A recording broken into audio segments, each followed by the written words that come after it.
Good morning. It's a very wide audience. Good morning, good afternoon, and almost good evening for Japan. Welcome to, again, another Inter-Asia webinar. This time with Korea, Japan, Thailand, Vietnam, Malaysia, and also BVA in Brussels. I really have the pleasure to introduce you today a company where I was totally wrong when I read the first time their title. So for those people who think that this is going to be an hour about agriculture or biological products, it's not going to be that. So BIO stands for something else. It stands for the Belgian Investment Company, and I'll introduce you in a minute our two speakers who can explain that much better than I. What BIO exactly stands for, but I do know a little bit about them because back in June 2019, they came to, two people came to Vietnam to introduce BIO here to our members of BeluxCham. And I still remember that was one of the most successful seminars we had actually that year, with a lot of follow-up afterwards too. A lot of people who didn't join that webinar actually they regretted it afterwards, and they asked actually if we could get BIO once more, either a seminar or a webinar, but at least to reintroduce themselves. And we also have the honor of having one of our members of BeluxCham who has been working with BIO, or BIO has been working with him, who is going to give a little testimony on what does that mean, working with BIO, the Belgian investment company for developing countries. How does that process work? And he's going to give us a couple of insight points. So without further ado, I'm very happy to announce you Mr. Gaëtan Erings, which is the manager and the senior investment officer for small, medium enterprises and corporate funding solution. We also have, but she just broke away, so I'm not sure she's here already back online, Marie Watelet, senior investment officer for BIO. And we have with us also Michel Berch, the managing partner of Goiter Vietnam. Couple of house rules. If you please can all put your microphone on mute whilst the presentations are ongoing. We will go first through the presentations. Afterwards, of course, there's time for questions and answers. The meeting is being recorded and will also be distributed afterwards to you. So, Gaëtan, can you kick it off, please? Thank you. Well, first, thanks very much for organizing this and proposing that interaction, because we are always eager to present what we try to do and interact with entrepreneurial companies in the market we operate. Indeed, my colleague Marie is based, like me, in Belgium. But you know, as a soon developing countries, we have sometimes internet issue, and she apparently face one at the moment. So I might be your only interlocutor today, but I will do my best. So thanks very much for organizing, and thanks for the audience to participate. I will do my best to live up to the challenge that Bart described, is to make sure it's useful for you, and that it might be a start for future collaboration with each of you going forward. So in a nutshell, indeed, BIO is the short name of Belgium Investment Office, if you want to see it that way. So it's basically, we are 100% owned by the Belgian government. It was created in 2001, and we have about 1 billion euro under management, 100% funded by taxpayer money in Belgium. Out of that 1 billion, we have 850 million that are already committed to projects. You can see the country in which we have already project outstanding on the map. As you can see, almost half is Africa, and the rest is Southeast Asia, India, and then Latin America. At the moment, we have 144 projects that we are invested in. And you will see it's a wide range of type of project that we can support, but all of them have the same ambition to create sustainable economic development in the market in which we operate. And what do we mean by that? It's basically that the company or project that we support have responsible and sustainable business practice, and that their product or offer is also contributing to the solution rather than to the problem. So it's both on the business itself and the way business is done.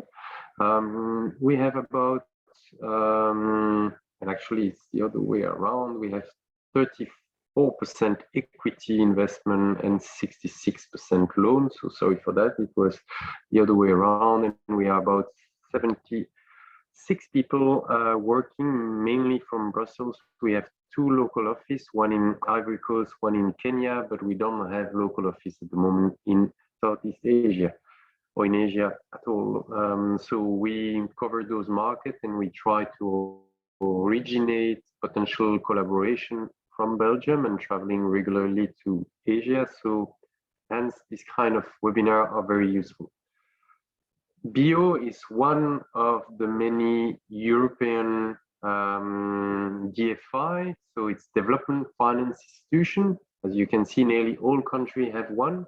And BEO is among the small, medium-sized DFI. So basically, the larger one like FMO, CDC are much bigger in assets and therefore look for much bigger deal. So they address a different type of company than what we do. And I will describe later what we are looking for in terms of type of project. But just to tell you that we are part of, let's say, an association, European association that gathers all those similar, let's say, animals, and we are all aiming at financing sustainable economic development in emerging markets. What is the common denominator of all those institutions? Is basically they are government-backed and they contribute to private sector development. They need to generally, all of them, be catalytic, additional. That means that we address the market that the normal commercial bank do not address. So we don't compete with commercial funding. We come where the commercial funding is not available. And that is very important because the goal is not to disturb local funding and financial structure. It's more to plug in what might not be yet available in those markets, like very long-term funding, like funding with a grace period that is long enough before having to repay the principal, so that you have time to grow the project that you are, or the new plan you are basically building before having to start to repay, which is more difficult in those markets to get a long grace period. And also sometimes the type of collateral or the level of collateral that a company can give is sometimes not meeting the normal commercial bank requirements.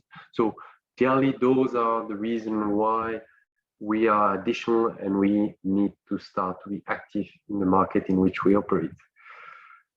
So that is just an additional slide explaining. You will receive that presentation later down the line, but we need to be additional. Our goal is to be able to bring other traditional funder into the mix after we have intervened. So if we can be catalytic in helping company to get after us easier funding from commercial bank or raising equity to private equity fund, that is also what we are looking at, because the goal is that basically bio become irrelevant because in the find the funding they need to be able to grow. And of course, we focus heavily on sustainability, and you will understand better what it means in terms of due diligence that we are going through, and also what it means in terms of type of company we are looking at. So of course, to come back on bio specifically, so our goal is to contribute through private sector to the achievement of sustainable development goals. I will not go through the 17 goals, but basically our goal is that company and entrepreneurs that we support help us or help the country in which they operate to reach those goals. I already described a bit how much assets do we have in the management and how much commitment. So the graph on my left part, and I don't know if it's also on the left on your screen, but basically the yellow and red line are basically the outstanding loan portfolio or investment portfolio, and the commitment is because sometimes we say to an infrastructure project, we commit 20 million to a project, but it takes like 5 years to draw down our money because it's along the way of the construction phase. So that's why you see a difference between net commitment and outstanding. Next to that, the geographical split, you can see that Africa is a prominent part of our portfolio, but Asia in general is also 1/4 of our activity. So yeah, that's our geographical split. In terms of split of type of project we support, so we have 4 departments within BIO. One is enterprise, and we'll come more deeply into that in a moment. And you can see a lot of it is agribusiness value chain, but we are also active in health, education, manufacturing services, gas, chemicals, but those are 2020 number. I can tell you that now we are also having in our portfolio digital companies. We have also in our portfolio more manufacturing than before, including Goethe. So that's one segment of our activity. Then there is infrastructure, which is mainly renewable energy infrastructure. Then we have financial institution. I think it's less the audience today, so I won't spend a lot of time on that, but it's a big part of our portfolio, as you can see. So it's basically financing financial institution that in turn finance SME or finance company to grow. And we provide them funding, longer term funding, so that they can provide longer term funding after that to the entrepreneur. And then we also invest in funds that are active in the various segments in which we are active. And so, for instance, in Asia, we would have CLMDF, which is a fund active in Cambodia, Laos, Myanmar, Vietnam. So through regional fund, we will be also active in the region that is the most interest to you. The list of countries that we can be active in are fixed in the law, so we cannot deviate from that. What does it mean is that it's the use of our fund need to be in those countries. It's not that the company that we finance, so potentially, hypothetically, we could finance a Belgian company and that all cash arrive in the Belgian legal entity and then is funneled in the country in which we need to have our money invested. So think about this eligible country as the country where the use of fund needs to happen. Then how do we in practice support private sector? So we provide financing, so long-term funding, any type of long-term funding, mainly loan, but it can be quasi equity or equity. And it can be direct or indirect, as I explained earlier. It can be us directly with a company like Goethe, or it can be through fund or banks. Then next to the financing, we can provide subsidies. So those are basically grants that can be given to any of the company with who we are active. It's up to a total of maximum 350,000 euro, and it's for very various things. So it can be feasibility study. So it's only for existing clients or clients that are nearly becoming existing client of BIO. So we cannot give to companies that say, I'm not interested with your funding, I just want a subsidy. That's not our business. And the role of those subsidies is to help the company to further institutionalize, grow, and increase their impact. So I guess, Michel, you will be able to give example of technical assistance that we have provided or that we are going to provide to Go to Vietnam. But typically, it can be a company that says, I need a better management system for, let's say, an outgrower scheme for an agri-business company. And they say, I would want to hire a consultant for 2 years that helped me to grow this outgrower reach in my supply base. Typically, we would be able to co-finance that. So all those subsidy is co-financing with the company, because we want the company to be convinced that they will need to do this, not just because it's free money. It can be covering basically between 50 and 70% of the cost of the program the company wants to do. So like, for instance, also it can be a company saying, I need a much better ERP system, because at the moment, if I want to go to the next level with my company, I need to master better what is happening. And I need to integrate that better with a CRM or whatever. I need a consultant during 1 year to implement that. We can also do very business-oriented grant, or it can be more impact-oriented grant. The more it's business-oriented, the more we will go more for co-financing 50-50. The more it's really to have more impact on the stakeholder of the company, of course, positive impact. We will go to the higher hand of the co-financing, which is more like 70% or so.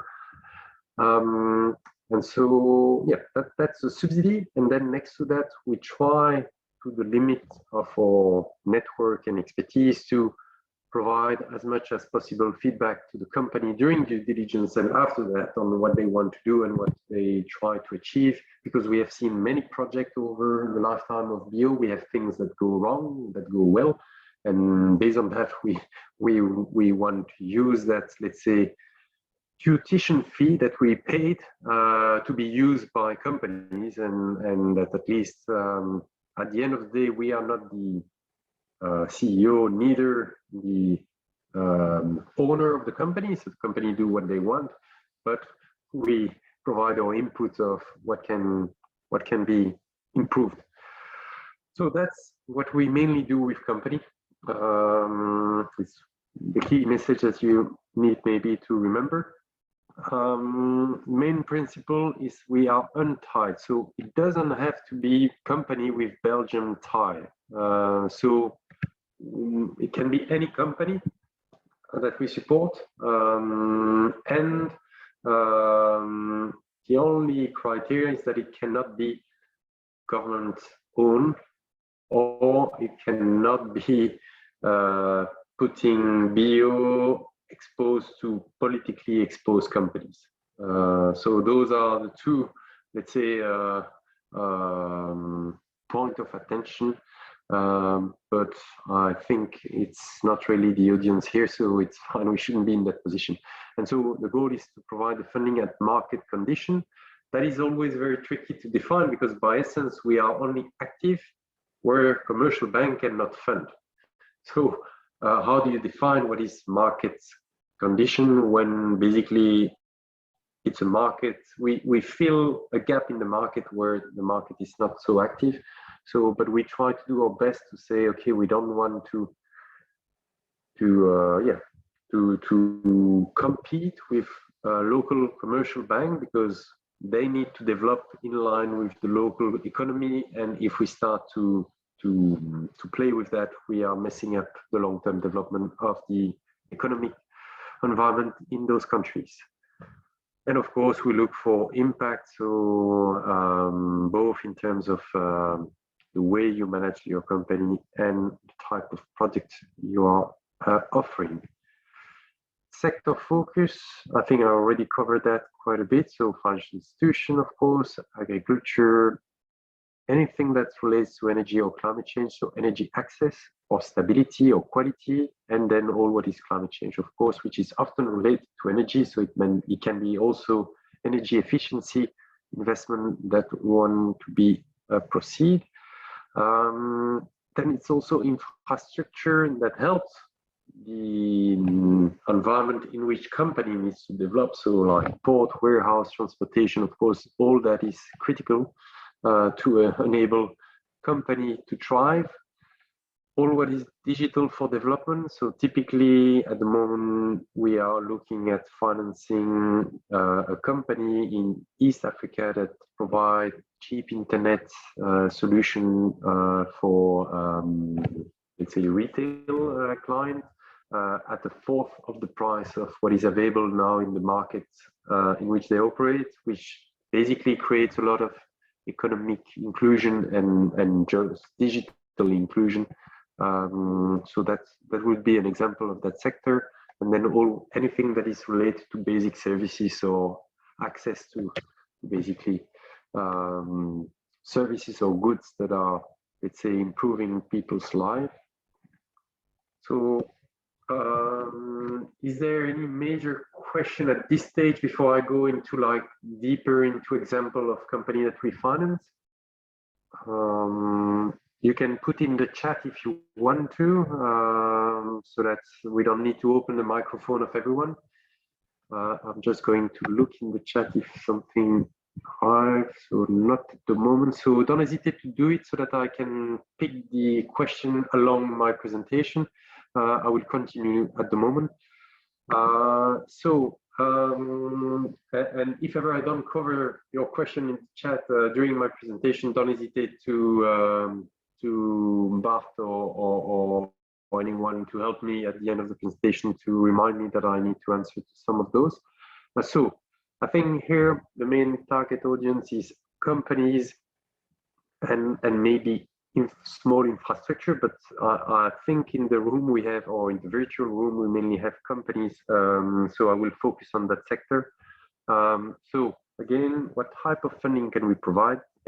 Basically any type, senior loan, secure and secure mezzanine equity. So, but in terms of size, because we work from Belgium, we cannot provide like a 200,000 long-term funding for companies. So, and also the cost of the work that we are going to do for the company and for us is at a certain level. So we need a funding need of at least 1 million euro. Below that, it's not going to be very relevant for you and for us, because imagine we need to deploy 1 billion in the management.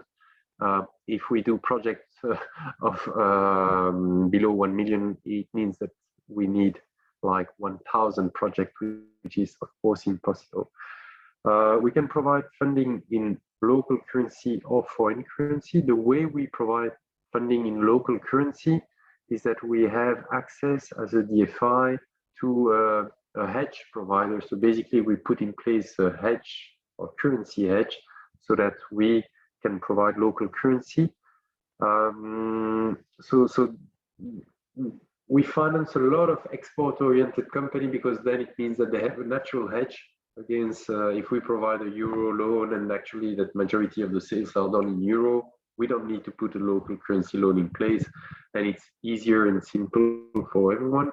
But we also finance companies that are not having natural hedge in their business, and therefore we need to provide local currency loan, because it wouldn't be responsible to have a euro loan into a pure local currency company, because then if the local currency goes south, you start to have a loan in euro that inflate in your balance sheet, and that becomes a source of huge problem.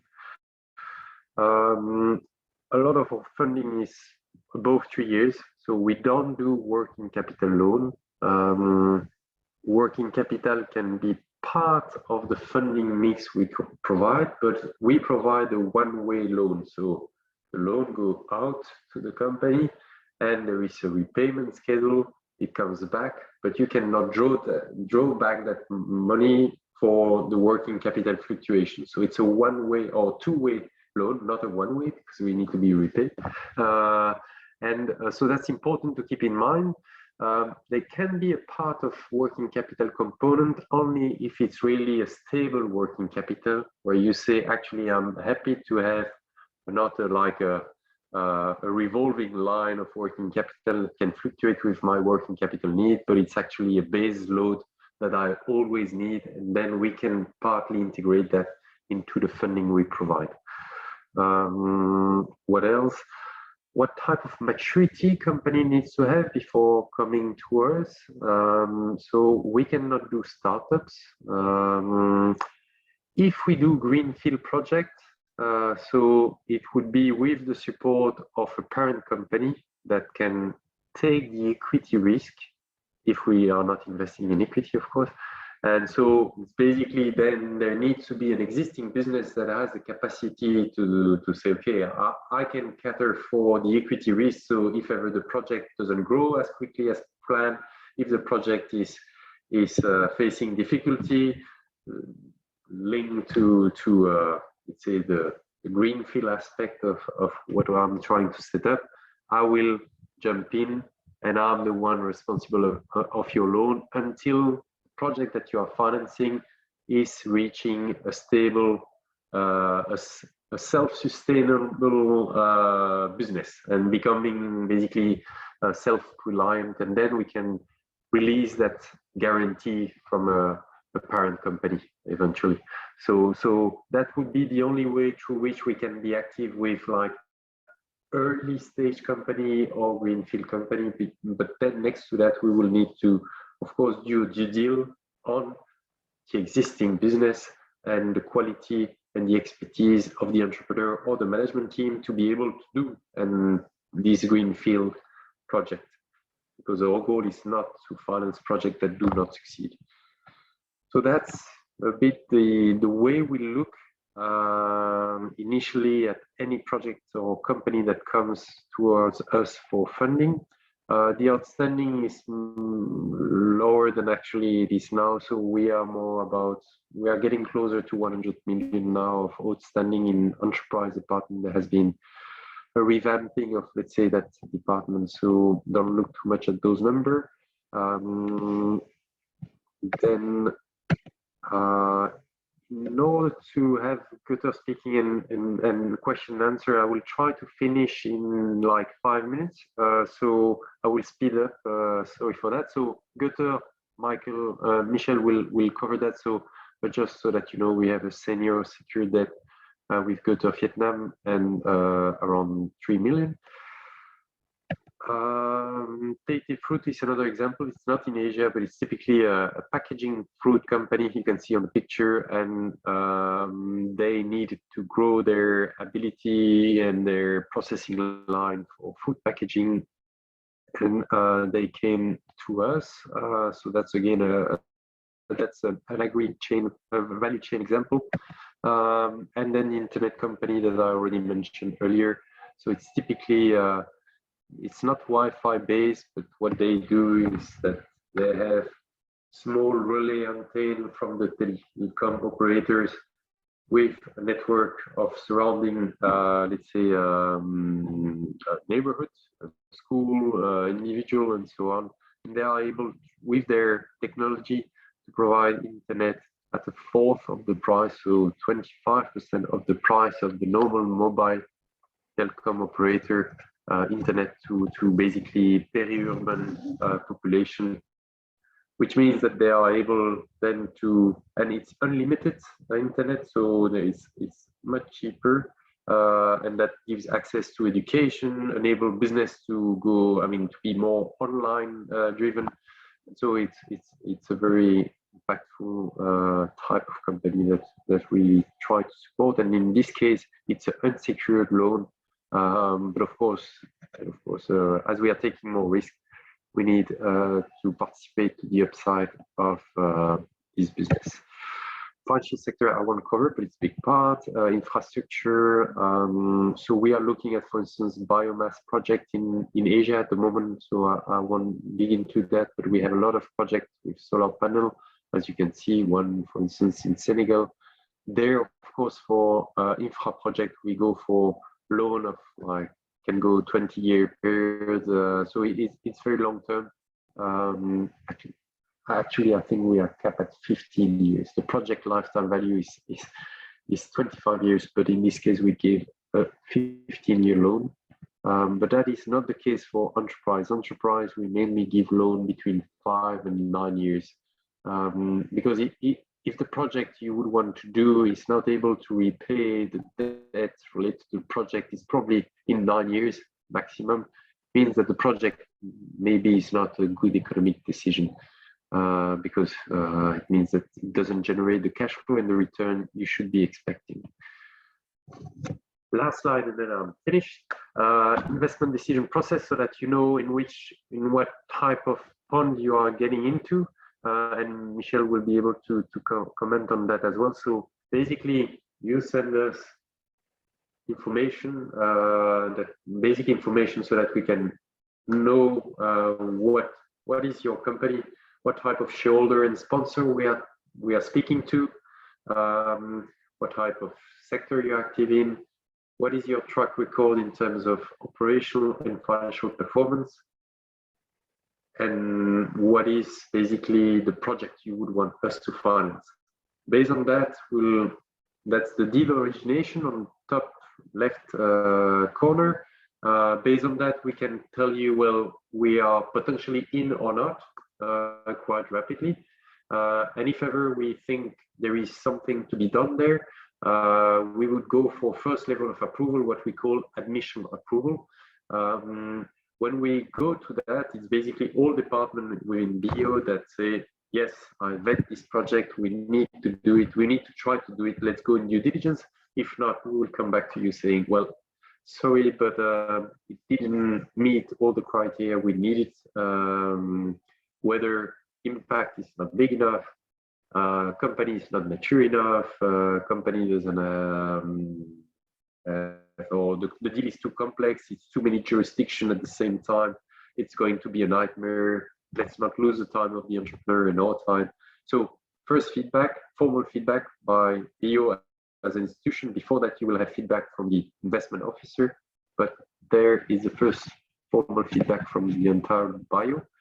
Due diligence can take, let's say, I would say ideally, if there is no COVID and so on, 2 months, 2 or 3 months. It depends on the complexity of the project and if we need to have external party coming and do due diligence on the company. For instance, if there is a company that is having, let's say, a lot of not formal environmental and social system in place, and there is potentially, based on our assessment, a lot of environmental and social risk linked to the activity, then we will need to have an external party coming and doing the due diligence on that. We see that as already having an impact on the company and the country in which we operate, because it enables the company to understand what are my risks there, how can I optimize my long-term value as a company, because I will better manage my stakeholder and I will minimize the risk and potentially find opportunities, whether business or optimization within my company. After this due diligence, we go in investment committee or credit committee, depending on the size of the project. That's purely internal. Then it gets final approval and the board of bio approves it or not. Once it's approved, we go in legal due diligence documentation. And of course, after that, there is the condition of precedent that needs to be met, like a list of criteria that you need to comply to before we disburse when we have signed, once we have signed the loan, for instance. That can take very little time or a lot of time, depending if first the discussion on the legal documentation goes smoothly, and second aspect, if there is a lot of condition of precedent or not. Sometimes we say, okay, we are happy to finance you, but for instance, in the case of TIT, the company in Peru, they were actually having a lot of employees that were not having official work contract. And that is, of course, not possible for us to work with a company having that situation. We need to respect the law and to make sure employees are properly treated. Therefore, they needed to clean that before we could disburse.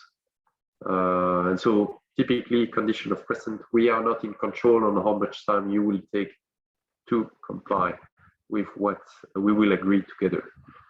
And then the rest of the process is basically monitoring. No need to discuss on that. Sorry, I've been long, but I think now you have a good picture of what we can do and how we do it.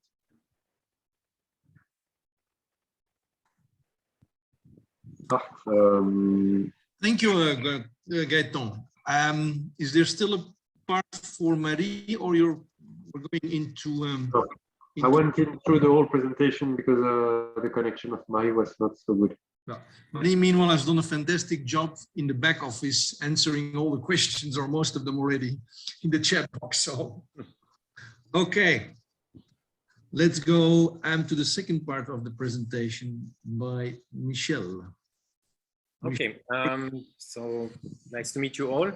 I'll share in the next 10 minutes. I'll go with you through the process that we've been through with Bio, explain to you briefly who we are, what were the different options for us when we looked for financing process, and then what we see as a benefit working together with Bios and the key learnings from the time we've been working with them. So we are a Belgian group, but as you've heard, being Belgian is not a must. You can biofinance these projects all around the world, at least in the countries mentioned before. We are a manufacturer of baby furniture, been in Vietnam for almost 20 years. So we were not a new company, but Bio financed actually a new project in 2019. We opened a new factory with a new entity. So we had some years of data, of balance sheet and P&L. So Bio considered us as not being a totally new company. Investment was $5.4 million. We first financed the investment with shareholder loan. And we also own a brand in Europe. So we manufacture for a lot of brands worldwide in about 35 different countries. But we also have our own brand since 2020 with a factory in Germany as well. We have about 300 people here in Vietnam. Turnover this year, we plan a big increase. 2021, we suffered from COVID, as most factories here. On sustainability and social, we use mostly PEFC certified wood. So it's something similar to FSC. The factory is PEFC certified. We also use local wood, local rubber wood, which is at the moment not certified, but we got a grant from a Belgian bank, not a Belgian, a German bank for development to help us certify rubber wood forests here in Vietnam. The factory has a BSCI social audit. We will be investing, or we will rent our roof to install solar panels, and I hope it will start in the coming 2 months. And in the factory, we use water-based paint, so we try to limit the impact on the environment as much as possible. Actually, with water-based, we even dip the wood, so we have no impact. We don't need a water treatment system, for example. We try to source everything which can be found in Vietnam. We source it locally, and we work with a lot of partners here in Vietnam. Roughly in total it's 600, but there are a lot of partners with very small business. So 285 local partners plus the staff of 300. When we looked at financial options, we had financed the business with our own with shareholder loan. We were a new company, as I explained. So in Vietnam, as far as I know, I'm not a banker. It's very difficult to finance purchasing of land if you are a new company with no history. Building, some banks might finance up to 70%. The loan is in dong only, 10 to 11% interest rate. For working capital, you might get a US dollar loan if you're importing products in currency. And you can pledge fixed assets like machines, for example, up to 70% of the value they will estimate. Interest rate is roughly 4% on US dollar, and probably 10-11% as well on in Vietnam dong. For an existing company, you can finance both if you have a good track record. Interest rate will be a bit lower, both for the investment and for the working capital. So we actually had our first contact, I must say, by chance, because when I got the invitation 2019, I was not really sure that bio was something for us. I thought this was that bio was financing agricultural projects.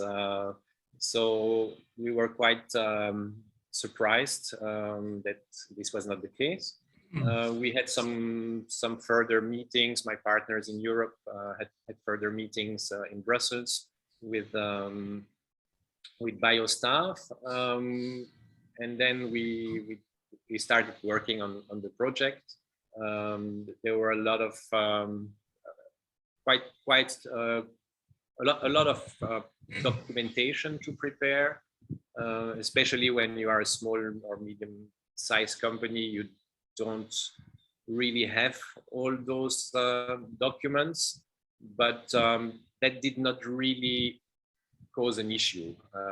If we did not have things, we were not asked to create things that were not existing. These would just be things that we might consider working on in the future. So we shared all these documents in the first stage with bio. We had planned, or bio had planned to come with Marie and some other auditors from Belgium to do a due diligence on site, but because of COVID, the audit was postponed, and as Vietnam closed its border in March 2020, we finally decided to, or bio agreed to work with third-party auditors who came to our factory, and we also had many interviews on the different topics, from financing, from environment, HR. So all the management team was actually interviewed in this process. So from the first contact, June 19 to September 20, roughly a year, to sign a loan contract. The contract is for $2.9 million US. It's 6 years. We started reimbursing about a year later. We gave a personal guarantee until we meet certain KPIs, pledged machines, but there was no land or building collateral, which means that later on we were able to use the land and the building to get a short-term loan from a local bank on top of this. So the benefits that we see is that bio is not just a bank; it's a bank for development. We learned during the due diligence, it forced us to review our operation, to identify weaknesses, to identify things we were maybe not aware as well, because we are not specialists in every area. We are quite new in manufacturing since 2016. So bio, through their specialists, with their know-how, were able to identify some gaps, and what is very helpful also is that it's not just identifying gaps and letting you alone. Bio, as Gaetan previously mentioned, has different ways to assist their customers through, for example, technical assistance. So we, up to now, we've asked Bio to co-finance 2 different projects. One was in the area of health and safety, where we were clearly not very far. So we didn't have the knowledge internally. So our compliance manager and her team were trained on health and safety on site, and supported to get ISO certification. That project was finished, was closed. And then we wanted to get better at what we were doing, manufacturing. And we asked Bio for another technical assistance, lean manufacturing, where we found an expert that came to our factory. First part was during 1 year, working on making our factory much leaner. So he worked not only to implement things, but he also trained people. We recruited some students, some young engineers who were trained by him, and he trained the whole production staff, which is something important to pass this knowledge, because at the end, this technical assistance is to also improve the knowledge of people. So key learnings: Bio is not just financing food projects, as I said. I think when you start such a project, you need a strong management team, because Bio will cover all areas. So if you are a one-man show, it will be quite difficult, and I guess Bio would be quite reluctant. And you need time. You need time to prepare things. You need time to spend with the auditors. So it's not something where you just send some information and you get a decision within a week or 2 weeks. But it's for us, it was very beneficial to go through this process. The whole team learned a lot and keeps learning, and we have other projects that we will submit in the future for technical assistance, because as Gaetan said, you have a budget together with the loan, so it's a kind of subsidy that you get. So that's it for me, and I'm happy to answer a question as well. Thank you, Gaetan. That was a very, very useful insight, actually, of the cooperation between Goethe and Bio. And as you said, well, the best testimony is that you're considering also in the future to submit other projects for assistance. So good stuff. I think, because we are 5 minutes before the end of our 1 hour webinar, I think most of the questions, and I have to go myself into the chat box, were already answered throughout the webinar. I think there were several questions. If I scroll down, there were several questions around interest rates, what exactly interest rates are, and how they're calculated. So I think Marie gave there a quite detailed answer. That's basically tailor-made work. There are several parameters to be taken into consideration. So there's no like a fixed answer immediately. What is the interest rate? Then there were questions, or at least there was a question about the interest. Sorry, I was looking at.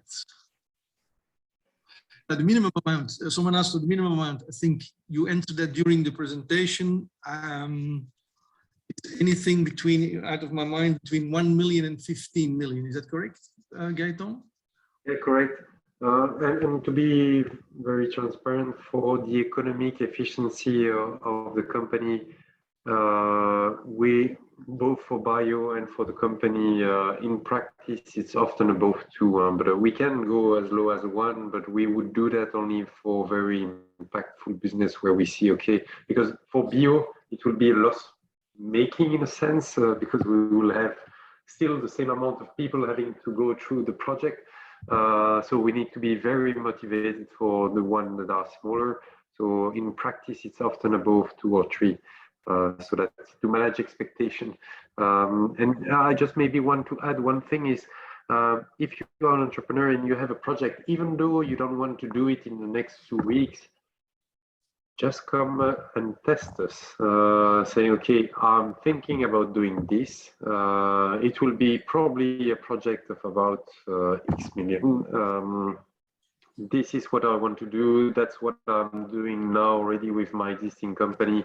What do I need to have in order so that I will be able to have access to your funding? So that's why, for instance, when Michel mentioned 1 year about that, it's basically because we had very initial talk with them at the beginning where it was still with a lot of things to define on their end. So in practice, if once we can provide that initial feedback and say, you need this, and then we will be able to look at it really. Don't hesitate to do that exercise with us, because otherwise you come sometimes too late and we are not able to meet your timeline, and at the same time you don't know actually what will be your feedback and you don't know how to prepare for us. So that's an invitation to have that kind of initial feedback quite early, because indeed we won't provide a loan in 2 months. We can just simply not process it as quickly as that. It's patient capital, but you need to be patient to get it, in a sense. A question from my side, Gaëtan or Marie. Are you quite unique if you do not require a Belgian link with the company you invest in? Does that set you really different from other investment companies? For example, the German investment company, or they also handle the same way? That does not have to be linked necessarily with the country.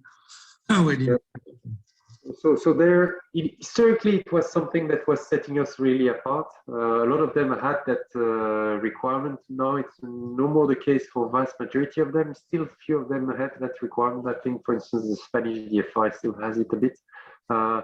But the big difference, I would say, from bio and the other DFI in Europe is that the size of the project we are ready to make. A lot of them below $10 million, they don't have the time to allocate their effort to this. So that's really what set us apart, is that the ticket range 2 to 8 is basically, there is nearly no one active there. Really for small and medium enterprises. Okay. I think I went through the questions which came in the chat box. Now I can imagine that people have questions afterwards when they receive the presentation and they would like to take contact for more information. Gaëtan and Marie, your contact details we will send together with the link of the presentation, so no worries about that.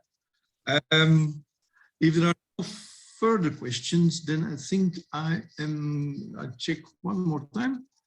I don't think so.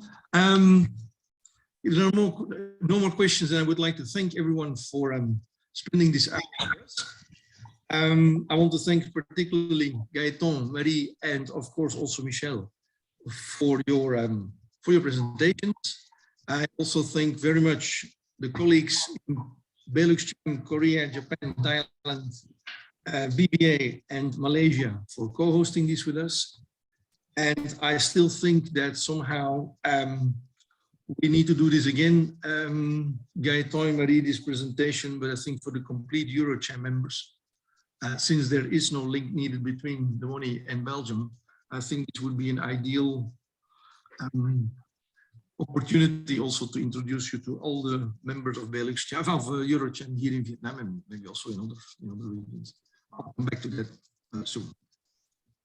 Thank you very much, everyone. Enjoy your last or the beginning of the day or your last working hours. Have a nice weekend and stay COVID safe. Thank you. Bye. And thanks for your time. And thanks, Thank Michael, you. for the feedback. Thank you. Nice weekend. Bye. Thank you. Bye.